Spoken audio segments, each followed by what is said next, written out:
Hi, this is Weekly Reflections, and I'm Nancy Joy. I have this little heart I made. Boop. Americans love Syria. Because this is kind of going to lead to what I'm going to talk about today. I have a quote here from Jon Rappaport, who maybe many of you know, but it goes like this. On the other hand, the creative life is an ongoing, intense, thrilling enterprise of mind, body, soul, and imagination. It has no formula, and it has no preset system. Wow, okay, I'm going to vent a little because in this I found a huge clue that I really needed to address today. I was going to do a reflections on democracy versus the Republican sovereignty, but I'm not. And yet, it's all part of this bigger picture of what's going on in our world right now, and one of the major issues energetically, as far as I can determine. And so I'm finding that most awake people right now are still looping back into their absolutes, looping back into their judgments, looping back into a system or a preset notion or something that feels them comfortable. And all you have to do in this free process that Jon Rappaport is talking about is label something, and it starts to diminish it. It starts to get it stuck. It's stuck. It puts it in a box. Creation is ever flowing. It's dynamic. It's the good, the bad, the ugly, and it all comes together to create the magnificent. And yet, we continually get stuck in our systems by creating words that become so solid that we build all a myth around them, and then we're stuck in them. And so the one I'm going to talk about first is democracy. Okay, democracy is a great idea. It sounds like everybody should get together and decide what the best thing is. That's kind of the basis of democracy. But how it's come down, because it's been boxed up like that, is that there are two sides. You look at every democracy, there's pretty much two sides. There might be little parties here and there, but there's basically two sides. And in our country, it's, let's say, Democrats and Republicans. There are two sides, and you get together and you have an election during which time everybody judges and slings junk at each other, points the finger. It is anything but peaceful and loving. And you are using it is huge duality and polarity, and we're using that system and saying the whole world should fall under to the system of democracy. Well, it's not working too well here, folks. It's not because the belief that people should get together and vote for the best thing is wrong. It's how it's been taken, put in a system, limited, and then easy to control by others or your own mind. Now let's take the spiritual side of this. This article by Jon Rappaport was actually what he had against the law of attraction and how he feels people get stuck in that. Well, I'm a huge fan that what you vibrate, what you feel, what you put out there is what's going to come to you. And in physics, that is truly the law of attraction. However, we've taken this great consciousness and we've boxed it up into a formula that says you must think happy thoughts all day long so that good things happen to you. Well, that's not my version of the law of attraction, but it is the version that seems to be running down the pike. And it's a version that runs people over, because then when they absolutely can't maintain that happy thought, or let's say being in the vortex or that place, they right away start thinking something's wrong.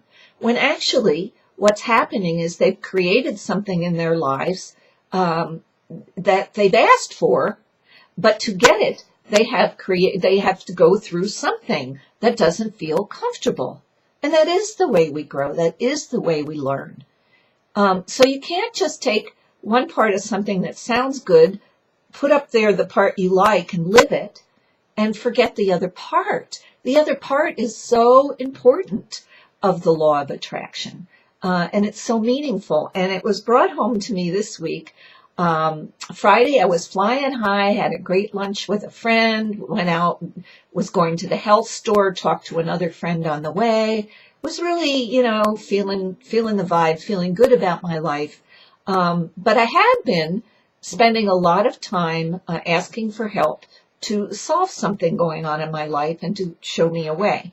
So I walk into the health store and I trip on the sidewalk. I go stumbling forward. I'm unable to regain my balance, and I slam headfirst into the brick wall. I missed the glass above it, so that's a good thing. My head bounced off that wall. Well, as I was falling, my honest to God thought form was, oh, this is so meaningful. This is so meaningful, because I was just a moment ago actually singing. I was in such an amazing good place. So I kept the good place as I fell, although a bit shocked, in taking it into, wow, something's happening here that's meaningful. So people tried to help me. The man who owns the store came running out. He put a nice pack of frozen vegetables on my head, and I just asked everyone to please let me sit there. And I sat there with my throbbing head with an ice pack, and I just thought, something amazing just happened. I don't understand it, but something amazing happened. Okay? Yeah, it hurt. Yeah, I was in pain. And I had to own that, and it brought tears to my eyes. In fact, when I got home, talked to my husband, I burst into tears. But I knew something amazing was happening. Well, that night I did my concussion watch, looked up all the symptoms, stayed awake, make sure, no vomiting, bleeding, dizziness. I knew my name, all that. And the funny thing is, no big lump occurred on my head. It was on the right side. My right side of my head hit the brick.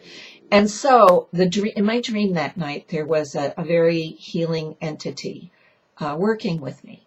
And this entity said to me that, of course, I created the fall because I wanted to be fully conscious of creation, of emotions, of how to use them to shift and change and break apart a block that I'd been asking for help breaking. And it was a block on the right side of my body. I'm not going to go into all the details here, but I was aware of that block, and I had been asking. And so this wonderful thing happens, Now, had I been stuck in the love and light side of the law of attraction, that would have thrown me, let's say, out of the vortex, and would have thrown me into, okay, what did I do wrong? This isn't working. Here I am in such a good mood, and boom, this happens to me. Whoop, right back into victim mode, right? And I do a lot of sessions for people, and I can tell you a lot of them go right back to victim mode pretty quickly. There's a lot of things coming up for people, wonderful people that they would have never expected. I'm aware of another situation of a liver cancer in someone who is a very deeply spiritual person and gets it, although shocked. She has been praying and asking to understand God better, be closer to God, and she's understanding that's what's happening. So this is what I'm saying. It doesn't mean the law of attraction isn't working because something goes wrong. It doesn't mean people getting together to choose their government and leadership is the wrong idea. It means it's been taken as an absolute, abused and misused, and now you're stuck in it. So this brings me to what I wanted to say about Syria. Somebody sent me the video, I'd seen it a couple times before, where the man started a campaign in Israel when they were on the brink of war in 2012 with Iran. And he started this whole campaign where they made posters that said, Israel loves Iran. And thousands of people put their pictures on the internet. And it made such a huge millions, I should say thousands, it's millions. It went totally viral.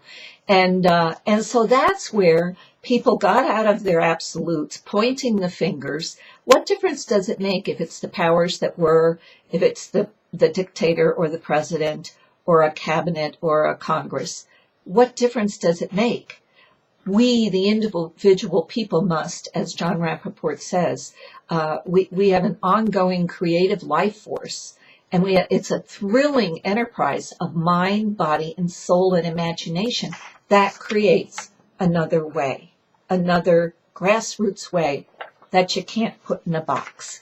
And so I would really like everyone, maybe this I'm going to bring this down a minute, this Monday or this week, to be aware of what's going on, so you can shift and change and get into that vortex that loves it all, that knows that if it's happening, it's a great thing, and it's a great space to be in, and that can change the world. You know, we've been praying for peace a long time, but we haven't been living this thrilling, creative, inventive God self that we are. And that's our challenge right now. So look at the law of attraction, and look at democracy, and look at any other kind of, look at post-traumatic stress, and look at ADHD and all those things, and realize we put things in a box and we're unable to break out of them. They're kind of normal things. We put them in a box and we've called them a disease, and we're trying to break free of them. So we've got a ways to go, but we're getting it, and it's such an incredibly wonderful, wonderful time. So, you know, wherever you're feeling stuck, whenever you get back in that place and you're starting your own personal blame game, and you're letting those feelings roll away with you, it's not the feelings that are bad. Use the feelings. What's not working is that you feel like you didn't measure up and you did something wrong. Better get back on the happy wagon. That's not it at all. Better get back on spreading democracy throughout the world. That's not it at all. So, you know, let's turn this around. Use it, and use the things as they're created. Enjoy them. Watch them crumble, expand, create ever better things, and move forward into your dreams. Let's become limitless and really catch the magic that we're capable of creating. So have a great week. Thoughts to ponder, magic to create, and situations to understand. Love it all. Bye now.